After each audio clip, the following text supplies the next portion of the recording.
Hello, last time we took a look how it was possible to create curriculums in 3 different ways, and today we are going to take a look how to create classes.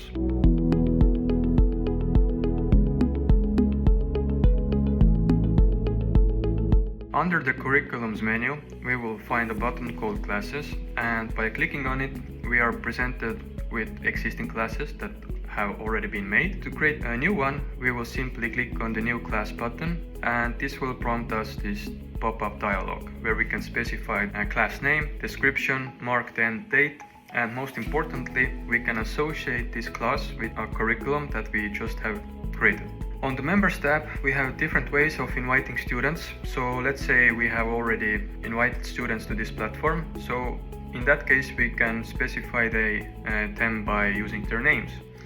If they are associated with user groups, we can invite user groups, and also we can utilize CSV template where we would have to fill out student emails and invite by that.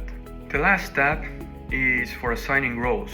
2 of them, 3D Swimmer and Collaborative Industry Innovator, are marked and cannot be removed. These are absolutely necessary, but what we can add is the 3D Designer for Education. This would grant the students XApps, meaning browser-based design tools, such as XDesign, Xshape and others. Inviting students and creating classes is very simple, and next time we will investigate how to create assignments for them.